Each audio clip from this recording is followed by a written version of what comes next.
శ్రీమాత్రే నమః.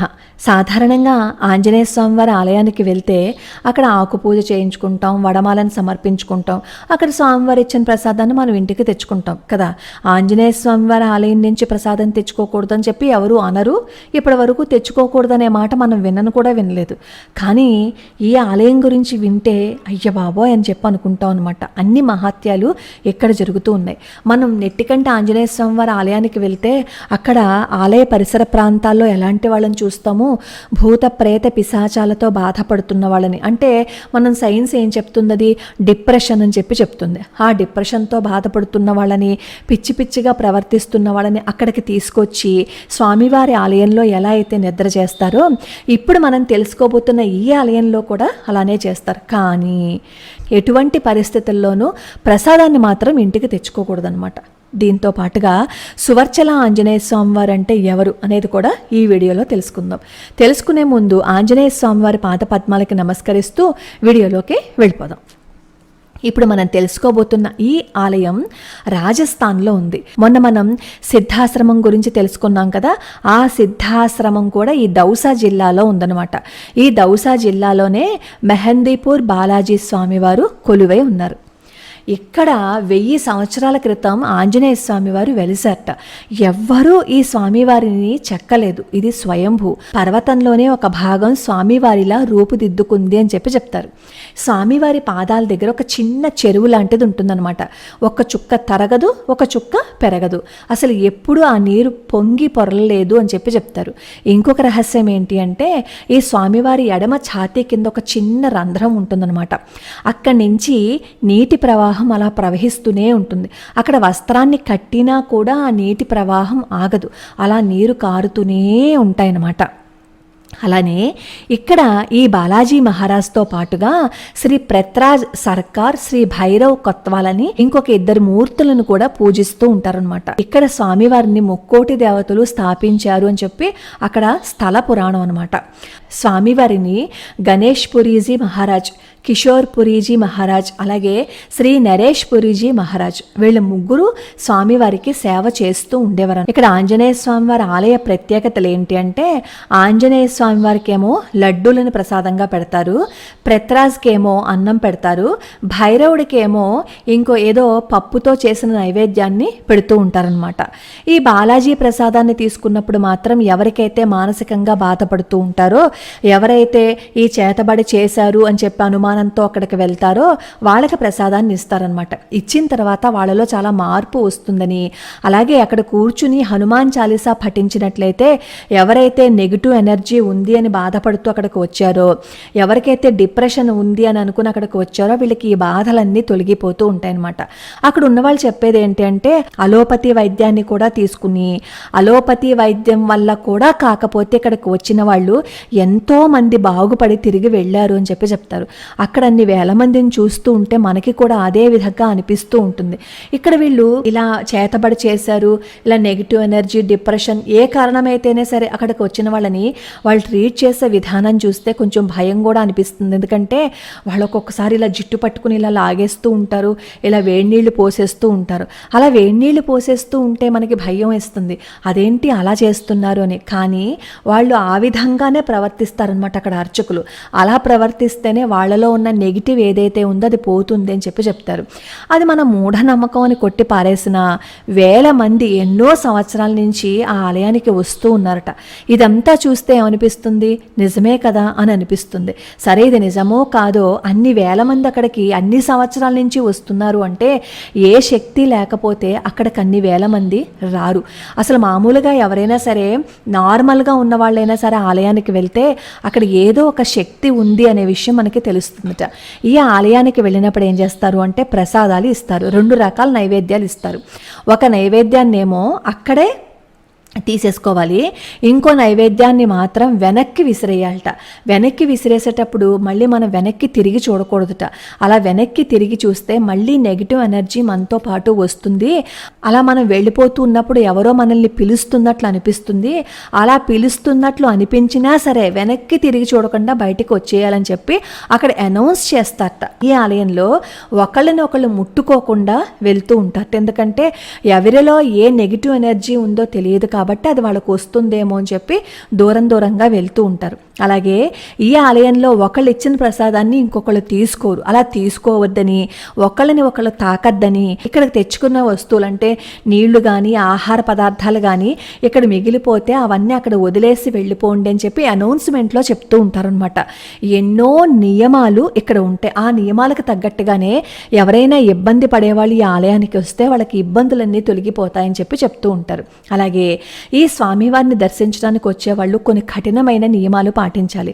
ఇక్కడికి ఎవరైనా రావాలి అని అనుకుంటే కనీసం ఒక వారం ముందు వెల్లుల్లిపాయలు, ఉల్లిపాయలు, గుడ్లు, మాంసము, మద్యము ఇవేవీ తీసుకోకూడదనమాట. తీసుకోకుండా నియమబద్ధంగా ఉంటూ అప్పుడు స్వామివారి ఆలయానికి రావాలి అని చెప్పి చెప్తారు. ఈ మెహందీపూర్ బాలాజీ స్వామివారి ఆలయానికి వెళ్ళాలి అంటే దీనికి దగ్గరలో ఉన్న రైల్వే స్టేషన్ బండీకుయ్ జంక్షన్ అనమాట. ఈ బండీకుయ్ జంక్షన్ నుంచి మెహందీపూర్ బాలాజీ ధామ్కి 24 గంటలు బస్సులు, జీపులు, ట్యాక్సీలు అవన్నీ అందుబాటులో ఉంటాయి. అలాగే ఆగ్రా, మధుర, బృందావనం, అలీఘర్ మొదలైన ప్రాంతాల నుంచి జైపూర్ వెళ్లే డైరెక్ట్ బస్సులన్నీ కూడా మెహందీపూర్ బాలాజీ స్వామివారి ఆలయం దగ్గర ఆగుతాయి. ఎవరైనా సరే నెగిటివ్ ఎనర్జీతో బాధపడుతున్నాము అని అనుకునే వాళ్ళు వైద్యం తీసుకున్నా సరే ఎటువంటి ఫలితము లేదు అని అనుకున్న వాళ్ళు ఈ ఆలయాన్ని ఒకసారి దర్శించండి.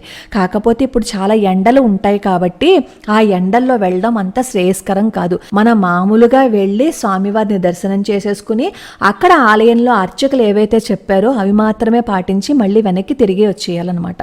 ఇది అయితే మనం అంత దూరం వెళ్ళకపోతే మనకి ఇక్కడ గుంతకల్లో కూడా నెట్టికంట ఆంజనేయ స్వామివారి ఆలయం ఉంది కదా, ఆ ఆలయంలో కూడా ఇలా భూత ప్రేత పిశాచాలతో బాధపడుతున్న వాళ్ళు ఎవరైనా, నెగిటివ్ ఎనర్జీ డిప్రెషన్తోనూ బాధపడుతున్న వాళ్ళు ఎవరైనా సరే స్వామివారి ఆలయానికి వెళ్తే అక్కడ స్వామివారి యొక్క అనుగ్రహం మనకి దొరుకుతుంది. సరే, ఇప్పుడు సువర్చల ఆంజనేయ స్వామివారి గురించి చెప్పండి అని చెప్పి అడుగుతున్నారు. సువర్చల ప్రసక్తి రామాయణంలో లేదు. ఇది రామాయణానికి సంబంధించిన కథ కూడా కాదు. అలానే దీన్ని తోసిపుచ్చేయకూడదని చెప్పి చెప్తారు. ఇది పూర్తిగా ఉపాసనకి సంబంధించిందనమాట. ఒక మంత్రం ద్వారా ఒక దేవత చెప్పబడుతుంది. అలాగే మంత్రశాస్త్రంలో హనుమమూర్తులు దానికి సంబంధించిన మంత్రాలు కూడా చాలా ఉన్నాయి. ఇందులో ఒకటి సువర్చల ఆంజనేయం. ఇది లౌకికమైన విషయం ఏం కాదు. మామూలుగా భార్యాభర్తలకి వివాహం చేసేస్తున్నారేంటి అని చెప్పి మనం అనుకుంటాం. ఇది లౌకికమైన విషయం మాత్రం కాదు. హనుమ సూర్యుని శిష్యుడు అన్నది మనందరికీ తెలుసు కదా. మంత్రపరంగా హనుమంతుడి యొక్క శక్తి సువర్చస్సు. తపస్సు వల్ల వచ్చే తేజస్సుని వర్చస్సు అంటారనమాట. అలాంటి శ్రేష్టమైన ప్రకాశమే హనుమ యొక్క శక్తి. ఆయన శక్తికి ఆయన సువర్చస్సునే సువర్చలగా ఉపాసిస్తాం అనమాట. ఇది సౌరశక్తి. ఈ సౌరశక్తితో ప్రకాశించే దైవ చైతన్యమే ఆంజనేయ స్వామివారు. ఈ శక్తి సహితుడిగా భగవంతుణ్ణి ఆరాధించే వారికి ఆ వర్చస్సు వల్ల ఫలితం లభిస్తుందన్నమాట. సౌరశక్తి గొప్ప వర్చస్సు కాబట్టి దానిని సూర్యపుత్రిక అన్నారు. అంతేగాని లౌకికంగా ఉండే తండ్రి కూతుళ్ళు కాదు. ఆంజనేయ స్వామి వారును సువర్చలాదేవి లౌకికంగా భార్యాభర్తలు కూడా కాదు. ఇది శక్తి సహితమైన దేవతోపాసన. శక్తి సమేతంగా చూడటమే ఈ సువర్చల ఆంజనేయ స్వామి వారికి కళ్యాణం చేయటంలో పరమార్థం. అంతేగాని సీతారాముల కళ్యాణం చేసినట్లుగాను శివపార్వతుల కళ్యాణం చేసినట్లుగాను కాదనమాట. ఒక దేవతకి ఎన్నో రూపాలు ఉండటంలో అర్థం ఏంటి అంటే ఆ దేవతకి సంబంధించిన అనేక మంత్రాల వల్లనే అనేక రూపాలు, శబ్దాల కూర్పును బట్టి దేవతాకృతులు ఏర్పడుతూ ఉంటాయి. మంత్రము దేవత సంబంధం తెలిస్తే మనకి ఇది అర్థమైపోతుంది. ఎన్ని మంత్రాలు ఉన్నాయో అంతమంది దేవతలు, అన్ని దేవతా రూపాలు ఉంటాయి. అంతేగాని అన్ని దేవతా రూపాలకి పౌరాణికమైన కథలు ఉండవు. ఉన్నా అవి మంత్ర సంకేతాలే. అయితే చాలా మంది ఏమంటారంటే సువర్చల ఆంజనేయుడు లేరు అని చెప్పి కొట్టి పారేస్తూ ఉంటారు. ఉపాసనలో శక్తి సహిత ఉపాసన ఉంటుంది కదా. ఆంజనేయ స్వామి వారు బ్రహ్మచారే, కానీ ఆయనని శక్తితో ఉపాసించడం కూడా ఉంది. గణపతి బ్రహ్మచారే, ఆయన శక్తులు లేవా? సిద్ధి, బుద్ధి, అలాగే క్షేమము, లాభము కూతుళ్ళుగా చెప్తూ ఉంటారు. ఇవన్నీ శక్తులు. అలాగే సుబ్రహ్మణ్యేశ్వర స్వామి వారు బ్రహ్మచారే, కానీ దేవసేనని నడిపించినప్పుడు దేవసేన ఒక శక్తి అయ్యి ఆయనకి పత్ని అయ్యింది. అవునా? అలాగే కుండలిని రూపుడైనప్పుడు వల్లీదేవి ఆయన పత్ని అయ్యింది. దేవతా తత్వాలలో బ్రహ్మచారి రూపంలో ఉపాసించటము, శక్తి సహితంగా ఉపాసించటము రెండూ ఉంటాయి. శక్తి సహితంగా ఉపాసిస్తేనేమో పత్ని స్థానం వస్తుందన్నమాట.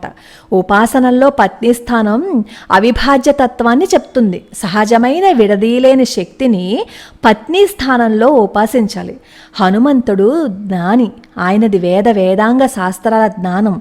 వేదం అంటే బ్రహ్మం. వేదం వల్ల వచ్చిన జ్ఞానం ఒక వర్చస్సుని ఇస్తుంది. ఆ వర్చస్సు లోకాలకి క్షేమం కలిగించాలి. అదేమవుతుంది? సువర్చస్సు అవుతుందన్నమాట. అంటే సువర్చస్సు జ్ఞానం యొక్క శక్తి. జ్ఞానం ఎవరు? ఆంజనేయ స్వామి వారు కదా. ఆ సువర్చస్సుకు పత్ని రూపం కల్పన చేస్తే సువర్చల అవుతుందన్నమాట. ఇది శక్తి సహిత ఉపాసన. కథా విషయం కాదు, మంత్ర విషయం. జ్ఞాన ప్రకాశంతో మెరిసిపోతున్న జ్ఞాని అదే సువర్చల సమేతంగా హనుమంతుడు అనమాట. ఈ జ్ఞానం హనుమకు సూర్యుడి వల్ల వచ్చింది. సూర్యుడి వల్ల వచ్చింది అంటే పుత్రికగా చెప్తారు. పుత్రిక అని ఒక సంకేతంగా చెప్తారనమాట.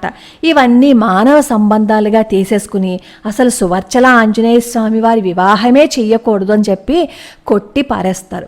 వివాహము అంటే అన్ని వివాహాలలా కాదు అని ఇందాక మనం తెలుసుకున్నాం కదా. అయినా ఇది పరాశర సంహితలో సువర్చల ఆంజనేయ స్వామి వారి గురించి ఉంది అని చెప్పి చెప్తారు. మరి అదే పరాశర సంహితలో వైశాఖ మాసంలో ఆంజనేయ స్వామి వారు పుట్టారు అని చెప్పి శ్లోక రూపంలో ఉన్నదాన్ని మనం ప్రమాణంగా తీసుకున్నప్పుడు అదే పరాశర సంహితలో సువర్చల ఆంజనేయ స్వామి వారి గురించి ఉంటే మనం ఎందుకు ఒప్పుకోం? కొన్నింటికి సంకేతాలు ఉంటాయి. ఇక్కడ సువర్చల ఆంజనేయ స్వామి వారి వివాహము అంటే వర్చస్సుకి జ్ఞానానికి మధ్య ఉన్న సంబంధాన్ని మనకి చూపిస్తున్నారు. లౌకిక పరమైన వివాహం కాదు అనే విషయాన్ని మనం అర్థం చేసుకోవాలి.